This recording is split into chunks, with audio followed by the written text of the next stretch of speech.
नमस्कार, स्वागत है आप सभी का। अब तक हम पिछली वीडियो में 5 एनसीईआरटी के क्वेश्चंस कवर कर चुके हैं। ये जो हमारी वीडियो है इसमें हम 6th क्वेश्चन से शुरू करेंगे। तो 6th क्वेश्चन है हमारा, 18वीं सदी में शहरी केंद्रों का रूपांतरण किस तरह हुआ। यानी 18th सेंचुरी में, यानी अंग्रेज़ों के आने के बाद जो शहर थे उनका रूप कैसे बदला। आंसर पढ़ते हैं। 18वीं शताब्दी में नगरों का मध्यकालीन स्वरूप बदलने लगा, यानी जैसे वे मध्यकाल में थे वो वैसे नहीं रहे नगर।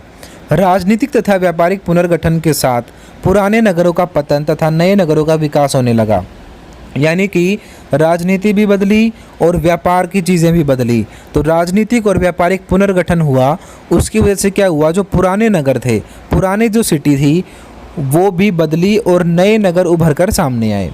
मुग़ल सत्ता के पतन के साथ ही उसके शासन से जुड़े नगरों का भी पतन हो गया, यानी जैसे ही मुग़ल ख़त्म हुए, अकबर बाबर ये जो मुग़ल चलते आ रहे थे, ये जब ख़त्म हुए तो इनसे जुड़ी हुई जो राजधानियाँ थी, इनसे जुड़े हुए जो फेमस नगर थे वो भी ख़त्म हो गए।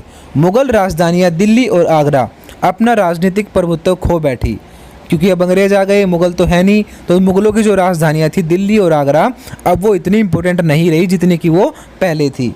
दूसरी ओर नई क्षेत्रीय शक्तियों के विकास से क्षेत्रीय राजधानियों लखनऊ, हैदराबाद, नागपुर, बड़ौदा तथा तंजौर या तंजावुर का महत्व बढ़ गया। तो मुग़ल जैसी पावरफुल शक्ति तो अब रही नहीं भारत में, इसीलिए जो छोटे राजा थे उनकी रियासतें विकसित हुई और लखनऊ, हैदराबाद, श्रीरंगपट्टनम, पूना, नागपुर, बड़ौदा, तंजावुर ये जो शहर हैं ये डेवलप हुए। क्लियर, क्षेत्रीय शक्तियाँ विकसित हुई हैं कुछ। तो क्वेश्चन क्या था कि शहरों का रूप कैसे बदला। अभी हमने पढ़ा कि मुग़ल ख़त्म हो गए, इनकी वजह से नए क्षेत्रीय राजधानी जो थी, जैसे लखनऊ, हैदराबाद, श्रीरंगपट्टनम, ये सारी जो लिखी हुई हैं ये सारी इम्पोर्टेंट हो गई। अब दिल्ली और आगरा इतने इम्पोर्टेंट नहीं रहे, क्योंकि अब मुग़लों का राज नहीं रहा। अब आगे है सेकंड पॉइंट, व्यापारी, प्रशासक, शिल्पकार तथा अन्य लोग मुग़ल केंद्रों से इन नई राजधानियों की ओर काम तथा संरक्षण की तलाश में आने लगे। अब मुग़लों के वहाँ तो इतना काम रहा नहीं, मुग़ल राजा ही नहीं रहे, तो उसकी वजह से क्या हुआ, उनके शहरों में जो व्यापारी थे, प्रशासक थे और शिल्पकार थे, यानी शिल्प का काम करने वाले लोग थे, वो सारे अपनी अपनी सिटी छोड़कर नई राजधानियाँ, यानी अंग्रेज़ों के जो नए नगर हैं वहाँ पर आने लगे। तीसरा पॉइंट, नए राज्यों के बीच निरंतर लड़ाइयों के कारण भाड़े के सैनिकों को भी रोज़गार मिला। अब मुग़लों जैसी एक बड़ी शक्ति नहीं रही, उससे क्या हो रहा था, छोटे छोटे राज्य आपस में लड़ते थे, उसके साथ साथ विदेशी आ चुके थे, इसमें अंग्रेज़ भी हैं, यानी ब्रिटेन के लोग भी हैं, यहाँ पे फ्रांस के लोग भी थे, उसके अलावा पुर्तगाल के लोग भी थे। तो यूरोप से बहुत सारी अलग अलग कंट्री के लोग यहाँ पर आ रहे थे, तो उनमें आपस में लड़ाइयाँ होती रहती थी, जिसकी वजह से जो भाड़े के सैनिक हैं उनको भी काम इन शहरों में मिलने लगा। क्वेश्चन यही था ना कि शहरों का रूप कैसे बदला, तो अब इसमें अलग अलग तरीके के लोग आने लगे, भाड़े के सैनिक भी अब शहरों में देखने को मिलने लगे हमें। अब फोर्थ पॉइंट, कुछ विशेष स्थानीय लोगों तथा उत्तर भारत में मुग़ल साम्राज्य से जुड़े अधिकारियों ने भी इस अवसर का उपयोग कस्बे और गंज आदि नए शहरी बस्तियां बसाने में किया। यानी कुछ स्थानीय लोगों ने और मुग़ल साम्राज्य के जो अधिकारी थे वो भी अब शहरों में आने लगे और उन्होंने अपने अपने कस्बे और गंज बसाए। गंज का मतलब होता है एक छोटा सा बाज़ार या एक छोटी सी सिटी, ठीक है, जैसे आपने नाम सुने होंगे दरियागंज, पहाड़गंज, तो ये जो एरिया है इनमें यही इस तरीके से इनके नाम बने हैं। गंज का मतलब होता है एक छोटी बस्ती या एक छोटा बाज़ार। अब है फिफ्थ पॉइंट, व्यापार तंत्रों में परिवर्तन ने भी शहरी केंद्रों के रूपांतरण को प्रभावित किया। हाँ जी, सबसे बड़ा प्रभावित करने वाला कारण जो है वो तो व्यापार ही है कि इस समय पे अंग्रेज़ व्यापार करने लगे थे बहुत बड़े लेवल पर, इसीलिए जो नई सिटी हैं वो बनी है। तो यूरोपीय कंपनी आई, कौन कौन सी कहाँ पर आई, आपको याद होना चाहिए। तो यूरोपीय व्यापारी कंपनियों ने पहले ही विभिन्न स्थानों पर अपने आधार स्थापित कर लिए, यानी वो वहाँ पर बस गए थे।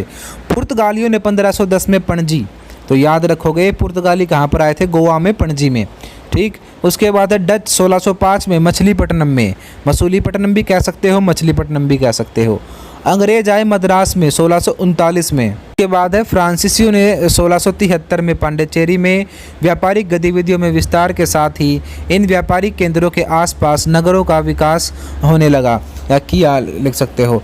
तो अंग्रेज़ फ्रांसीसी कहाँ कहाँ पर बसे, ये सारे आपको पता होने चाहिए जो अभी अभी नाम आए थे, ठीक है। इनकी वजह से जो ये नए शहर हैं जैसे कि पणजी हुआ, पांडिचेरी हुआ, मद्रास हुआ, ये सारे विकसित होने लगे। मुग़लों के टाइम पे कौन कौन से थे?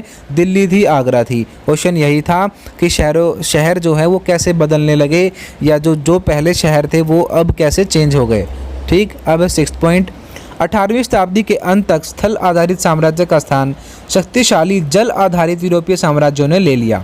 तो मुग़लों के समय पे जो ज़मीन वाला एरिया है वो ज़्यादा इम्पोर्टेंट था, पर यूरोपीय जो हैं ये व्यापार करते थे दूसरे देशों तक, तो इनके लिए जो समुद्र वाला मार्ग है वो ज़्यादा इम्पोर्टेंट था। तो यही लिखा है कि 18वीं शताब्दी में स्थल आधारित साम्राज्य की बजाय जल आधारित साम्राज्य जो है वो इम्पोर्टेंट हो गया। यानी जो सिटी स्थल एरिया पे थी यानी ज़मीन पर थी वो अब कम इम्पोर्टेंट रह गई, और वो सिटी जो कि समुद्री किनारों पर थी, बंदरगाह थी, वो ज़्यादा इम्पोर्टेंट हो गई, ठीक है। अब अंतर्राष्ट्रीय व्यापार, वाणिज्यवाद तथा पूंजीवाद जैसे शक्तियाँ समाज के स्वरूप को परिभाषित करने लगी। यानी अब जो इंटरनेशनल ट्रेड करता था, व्यापार करता था, वाणिज्यवाद में घुसा हुआ था, पैसे वाले थे, बिजनेस वगैरह करते थे, इंडस्ट्रियलिस्ट लोग थे, वो अब पावरफुल बनने लगे, और पुराने जो शहर थे वो अब ख़त्म होने लगे, ठीक है। ये था ये क्वेश्चन कि कैसे शहरों का स्वरूप बदला है।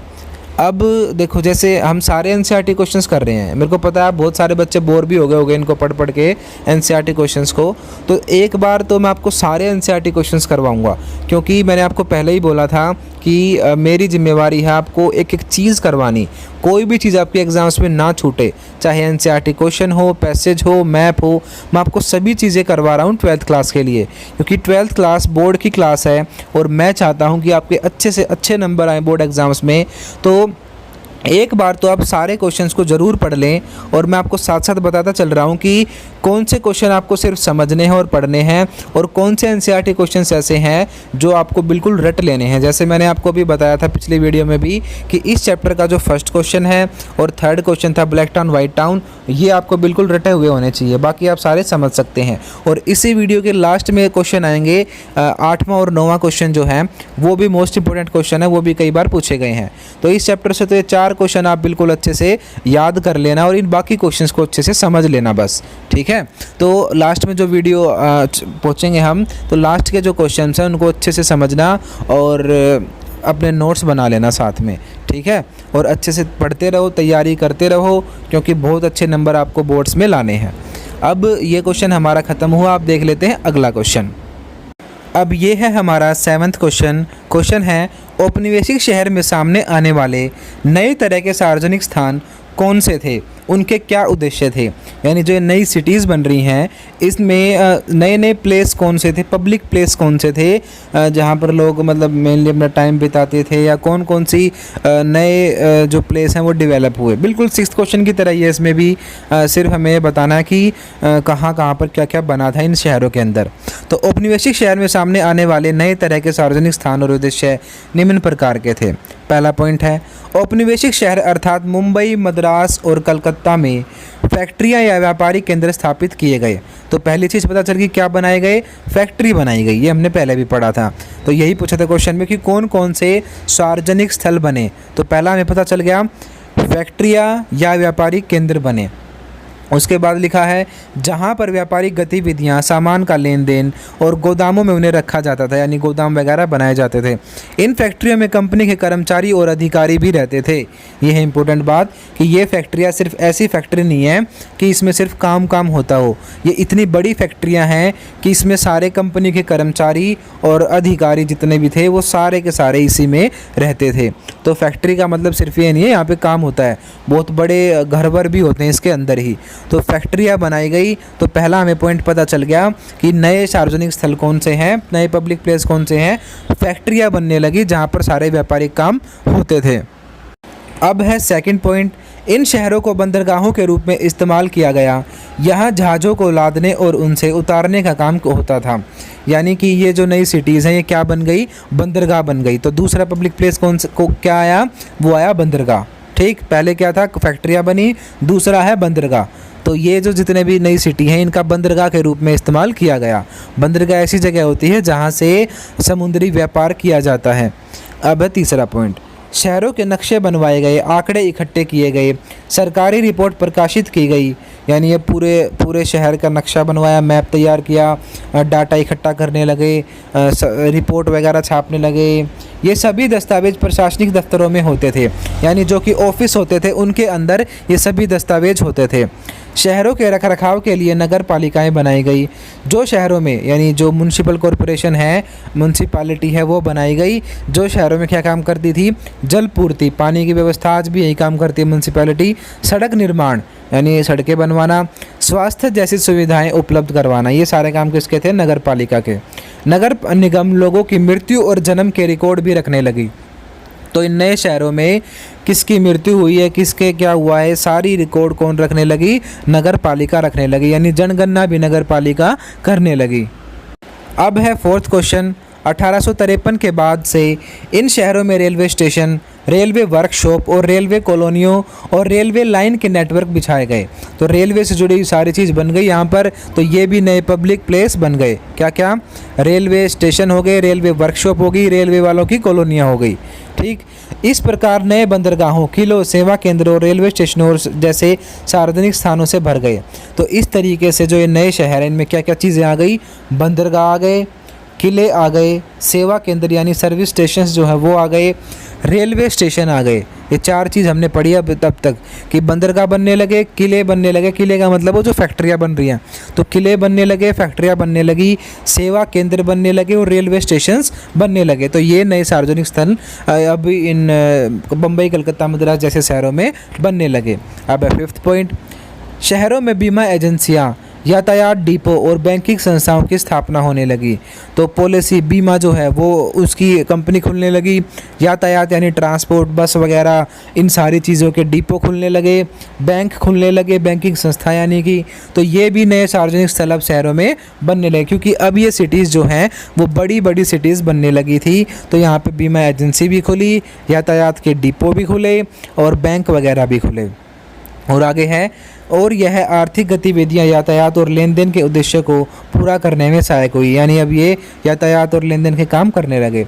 अनेक शहरों में ईसाई मिशनरियों ने चर्च, हिंदुओं ने मंदिर और कुछ स्थानों पर मस्जिदों का निर्माण किया गया, यानी कि हिंदुओं ने तो अपने मंदिर बनाए, ईसाइयों ने अपनी चर्च बनाई और मुसलमानों ने अपनी मस्जिद बनाई। तो ये भी नए सार्वजनिक स्थल हो गए जो कि हमें इन शहरों में देखने को मिले हैं। तो अब तक हमने सारा क्वेश्चन पढ़ लिया और हमें पता चला है कि नए शहरों में फैक्ट्रियाँ, बंदरगाह, किले, सेवा केंद्र, रेलवे स्टेशन, बीमा एजेंसी, यातायात के डिपो, बैंक इत्यादि, इसके साथ साथ चर्च, मंदिर और मस्जिद, ये सभी नए सार्वजनिक स्थान बनने लगे। यही था क्वेश्चन कि कौन कौन से नए सार्वजनिक स्थान बनने लगे। तो आप ये सारे नाम उसमें लिख दोगे। ठीक है, तो ये जो हमारा क्वेश्चन था ये कंप्लीट हुआ और ये क्वेश्चन हमें सिर्फ अच्छे से समझना था। इसको रटने की कोई ज़रूरत नहीं है, इसको याद करने की ज़रूरत नहीं है, अच्छे से इसको दिमाग में बैठा लो।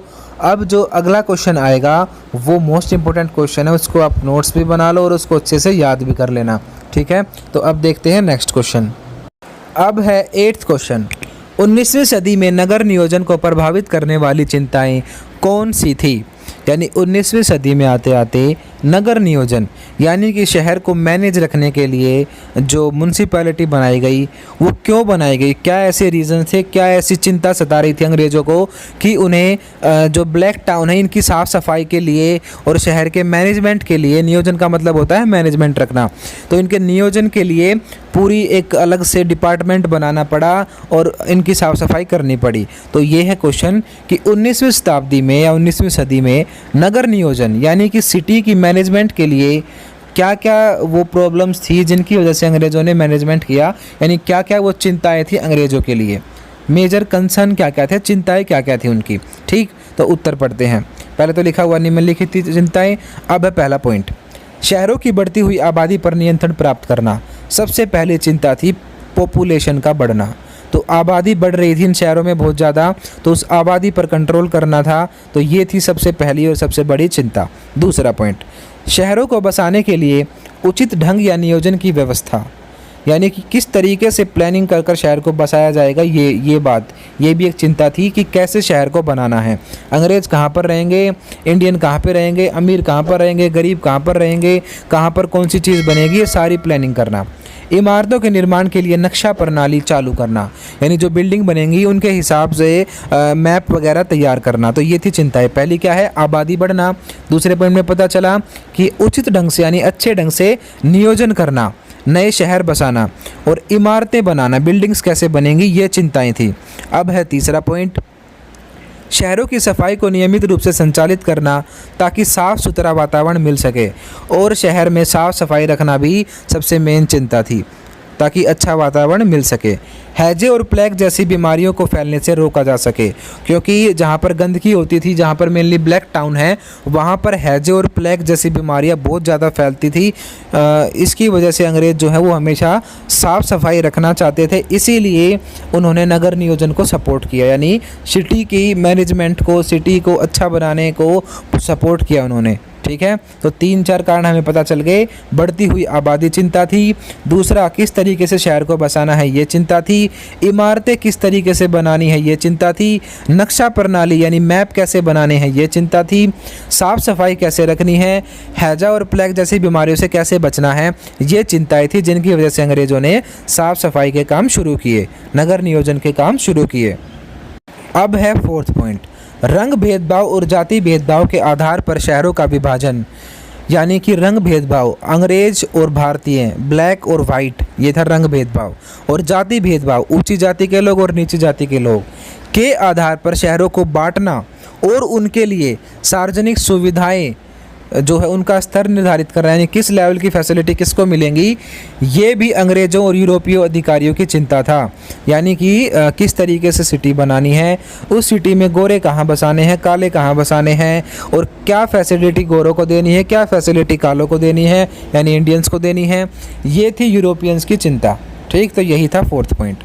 आगे है, अंग्रेज भारतीय को असभ्य मानते थे, यानी उन्हें नीचा मानते थे, उन्हें ये मानते थे इन्हें तो कुछ तमीज़ है ही नहीं, इन्हें रहना सहना तो कुछ आता ही नहीं, असभ्य हैं ये, डिसेंट नहीं है बिल्कुल भी, और अपने साथ क्लबों और अन्य सार्वजनिक स्थानों पर बैठने की अनुमति नहीं देना चाहते थे, और वो उन्हें क्लब वगैरह में एंट्री नहीं देते थे। एक बात बताऊं, जो ये अंग्रेज़ हैं इन्होंने अपने हर रेस्टोरेंट, होटल सबके सामने लिख रखा था कि Indians and dogs are not allowed, यानी भारतीय और कुत्तों का आना सख्त मना है।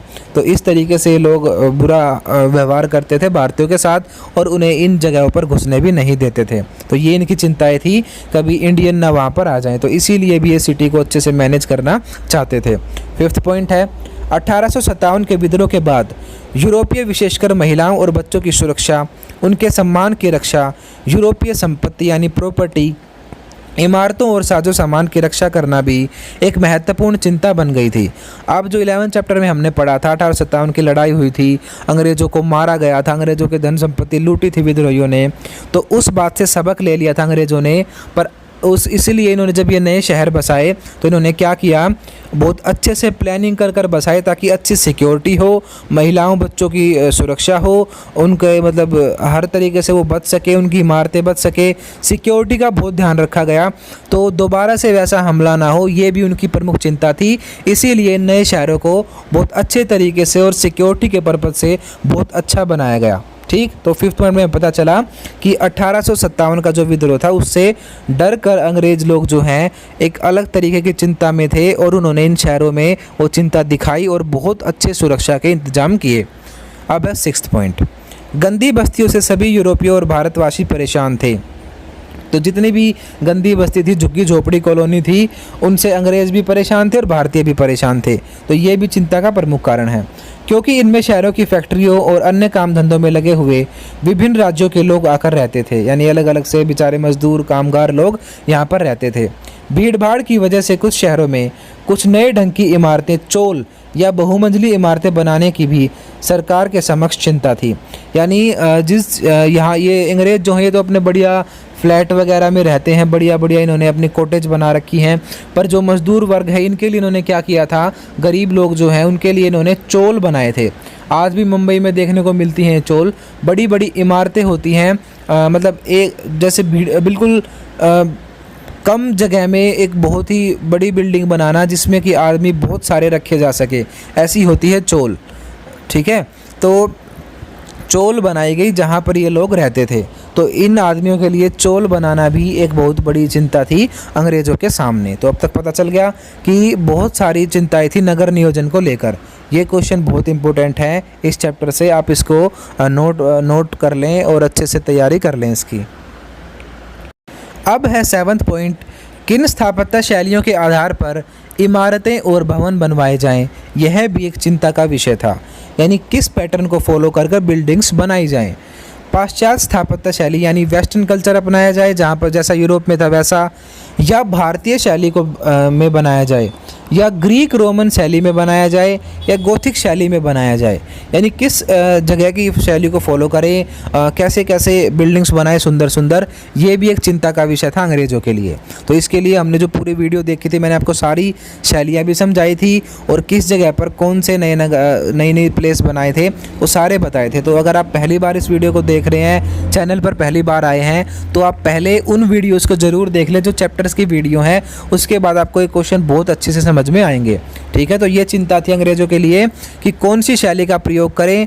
आगे है रेलवे स्टेशन, सरकारी मुख्यालय और अंग्रेज़ों के लिए बंगले और पूजा स्थल बनाए जाएं। यानी सरकारी ऑफिस जो है वो किस शैली में बनाएं, अपने बंगले किस शैली में बनाएं, चर्च वगैरह किस शैली में बनाएं, ये सारी चिंता थी अंग्रेज़ों के लिए। आगे है शहरों के रखरखाव, सुधार और अन्य कार्यों को लागू करने के लिए पर्याप्त धन को जुटाना भी एक चिंता थी। अब इस पूरे मैनेजमेंट के लिए जो है पैसा कहाँ से आएगा, ये भी एक चिंता थी अंग्रेज़ों के लिए। कालांतर में लॉटरी कमेटी के नाम से 1817 में शुरू किया गया। तो जो पैसे की चिंता है उसे ख़त्म करने के लिए एक कमेटी बनाई गई थी, लॉटरी कमेटी। कब? 1817 में। याद रखना, इसे 2 नंबर में पूछ सकते हैं कि लॉटरी कमेटी क्या थी, तो आप बताओगे लॉटरी कमेटी को 1817 में बनाया गया। इसका मुख्य काम था नगर नियोजन में सहायता पहुंचाना, नगर नियोजन को पैसा देना। ठीक है, तो इसमें जो भी लॉटरियाँ लोग निकालते थे उससे जितनी भी कमाई होती थी उस सारी कमाई को शहर में लगा दिया जाता था, शहर की साफ़ सफाई के लिए, बिल्डिंग वगैरह बनाने के लिए। तो ये था हमारा आखिरी पॉइंट कि शहरों के रखरखाव के लिए, सुधार कार्यों के लिए लॉटरी कमेटी के पैसे का प्रयोग किया जाता था। ये क्वेश्चन कंप्लीट होता है हमारा, इंपॉर्टेंट क्वेश्चन था ये। तो अब तक हमें पता चला कि फर्स्ट क्वेश्चन जो है, third question black town white town, और ये वाला क्वेश्चन बहुत इंपॉर्टेंट है। ठीक है, अब है हमारा 9वां क्वेश्चन, ये भी इंपॉर्टेंट क्वेश्चन है, पर सबसे इंपॉर्टेंट इसमें है वाइट टाउन ब्लैक टाउन, और ये जो 8वां क्वेश्चन था ये। अब 9वां क्वेश्चन भी अच्छा है, इसको भी आप अच्छे से पढ़ लें।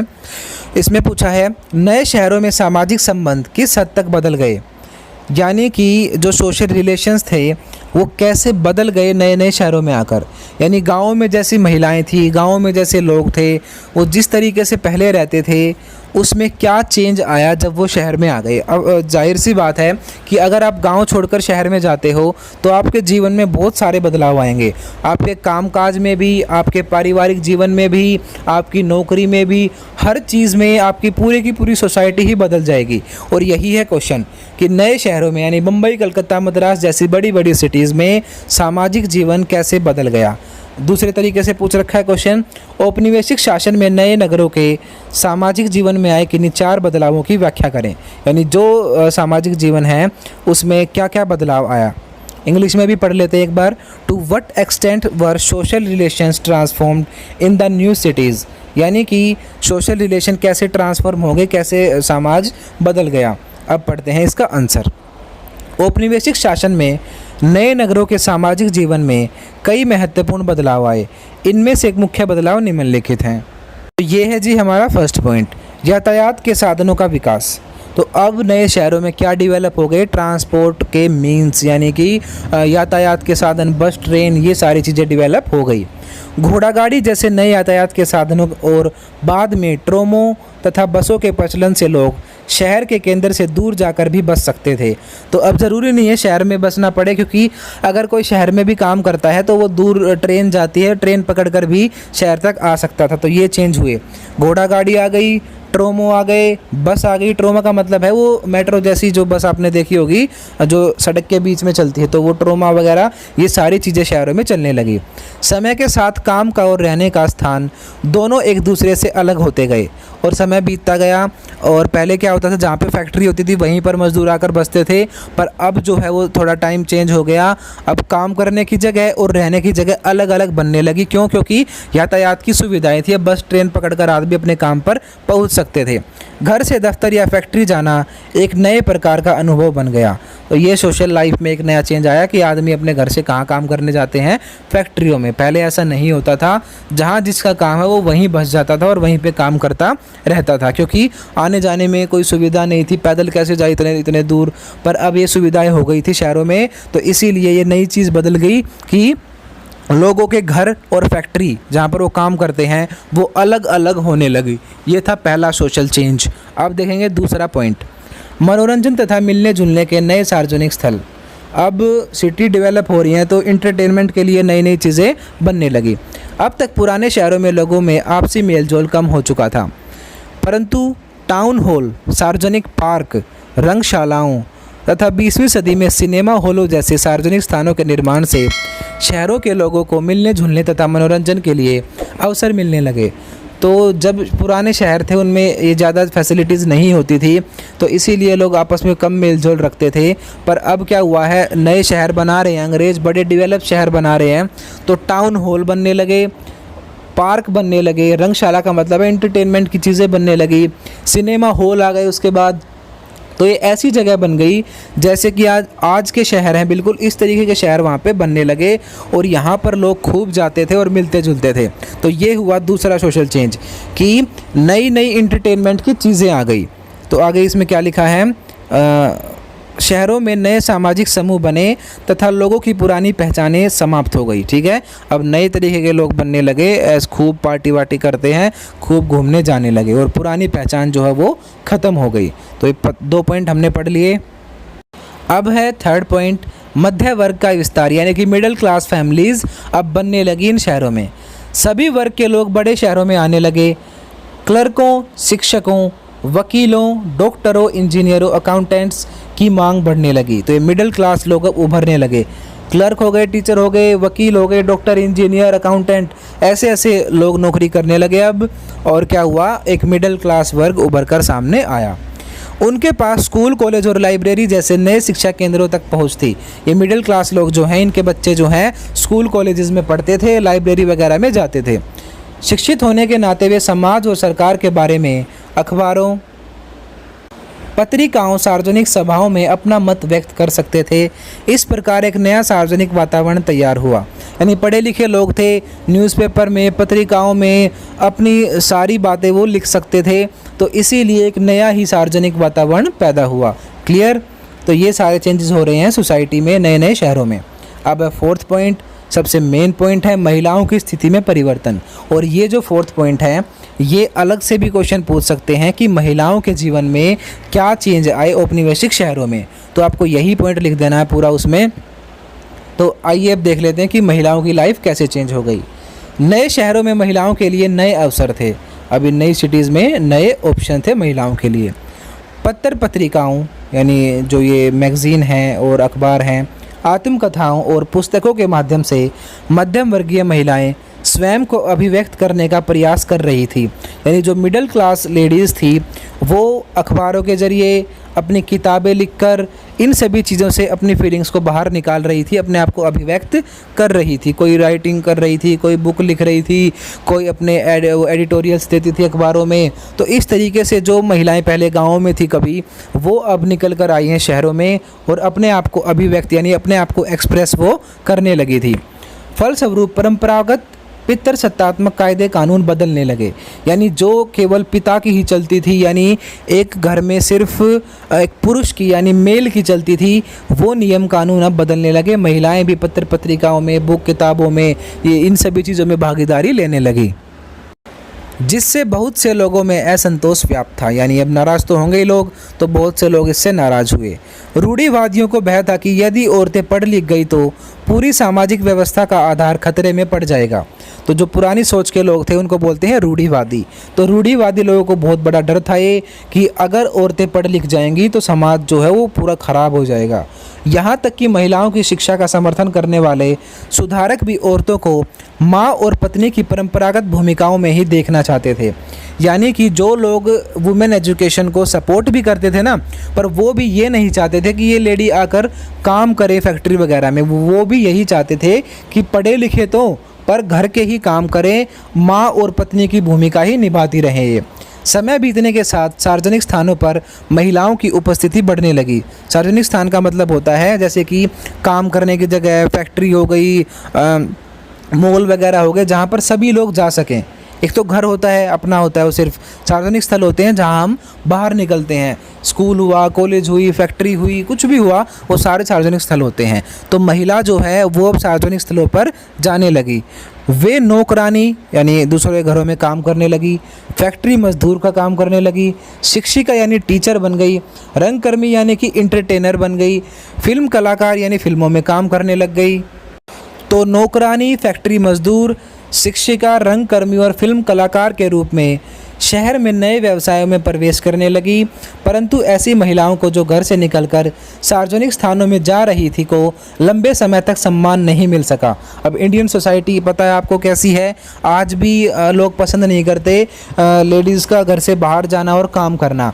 तो उस टाइम पे जो लेडी हैं वो ये काम करने तो लगी, पर उनको सोसाइटी में इज्जत नहीं मिली, उनको सम्मान की नज़र से नहीं देखा गया। ठीक, पर हमें पता चल गया कि महिला जो है उनकी लाइफ पूरी तरीके से चेंज हो गई।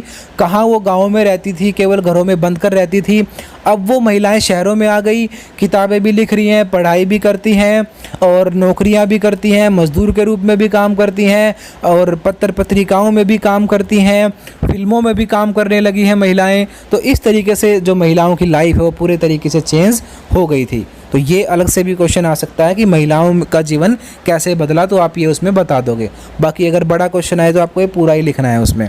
अब है 5th पॉइंट, मेहनतकश गरीबों अथवा कामगारों में वृद्धि। मेहनतकश मतलब वही लेबर लोग जो हैं, गरीब लोग जो हैं, वो भी अब इन शहरों में बढ़ने लगे। क्वेश्चन क्या था, शहर में परिवर्तन कैसे आए, लोग जो उनका जीवन कैसे बदला। तो जो गरीब लोग थे, किसान थे जो कहीं पहले, वो अब शहरों की तरफ आने लगे हैं अपनी मजदूरी करने के लिए, पैसा कमाने के लिए। तो एक नया वर्ग भी है मेहनतकश गरीबों और कामगारों का। शहरों में मेहनतकश गरीबों तथा कामगारों का एक नया वर्ग उभर रहा था। ग्रामीण इलाकों से गरीब रोज़गार की तलाश में शहरों की ओर जा रहे थे, जैसे कि आज भी हो रहा है, जहाँ पर रोज़गार होता है वहीं पर जाते हैं। कुछ लोगों को शहर नए अवसरों का स्रोत दिखाई देते थे, यानी बहुत सारे लोगों को ये लगता था कि यहाँ पर बहुत सारे ऑप्शन हैं हमारे लिए, नए नए अवसर मिलेंगे। अवसर का मतलब होता है अपॉर्चुनिटी या ऑप्शन थे हमारे लिए। कुछ अन्य को एक विभिन्न जीवन शैली का आकर्षण शहरों की ओर खींच रहा था। तो कुछ लोग जो हैं वो शहरों की चकाचौंध देखकर, उनका लाइफस्टाइल यानी जीवन शैली देखकर आकर्षित हो रहे थे, यानी अट्रैक्ट हो रहे थे उसकी तरफ। उनके लिए यह जीवन शैली एक ऐसी चीज़ थी जो उन्होंने पहले कभी नहीं देखी थी। तो जो गांव के लोग थे वो शहरों में जाना चाहते थे, चाहे मजदूरी करनी पड़े, चाहे कुछ भी करना पड़े, क्योंकि उन्होंने ऐसी लाइफ पहले नहीं देखी थी। मूवी हॉल हैं, इतने अच्छी सड़कें हैं, उन लोगों ने कभी ऐसा लाइफस्टाइल नहीं देखा था। तो इसीलिए वो सारे लोग इन जगहों पर जाने लगे और शहरों में बसने लगे। तो ये थे सारे पॉइंट जिनसे हमें पता चला कि शहरों का जीवन किस तरीके से बदल गया। महिलाओं की लाइफ चेंज हो गई, गरीबों की लाइफ चेंज हो गई, मज़दूरों की लाइफ चेंज हो गई, मिडिल क्लास वर्ग उभर कर आया और हर तरीके से जो लोग हैं उनके जीवन में परिवर्तन आया। जैसे पहले इंडियन सोसाइटी हुआ करती थी वैसी अब वो नहीं रही। ठीक, तो इस चैप्टर के सभी क्वेश्चंस कंप्लीट हो चुके हैं। अगर आपको वीडियो अच्छी लगी है लाइक कर दें, कमेंट कर दें और इस वीडियो को ज़्यादा से ज़्यादा शेयर कर दें। अगर इंग्लिश आपकी सफलता की रुकावट and if you are not getting right position respect because of English, so don't worry, हमारा एक चैनल है फ्लुएंटा इंस्टीट्यूट नाम से, जिसका लिंक हमने ऊपर आई बटन में और नीचे डिस्क्रिप्शन में दिया हुआ है। या फिर आप यूट्यूब पर फ्लुएंटा इंस्टीट्यूट FLUENTA INSTITUTE लिख कर भी सर्च कर सकते हो, हमारा चैनल आपके सामने आ जाएगा। इस चैनल पर हम आपको spoken English, IELTS, PT, TOEFL, personality development, life skill और मोटिवेशन से रिलेटेड वीडियोस देते हैं।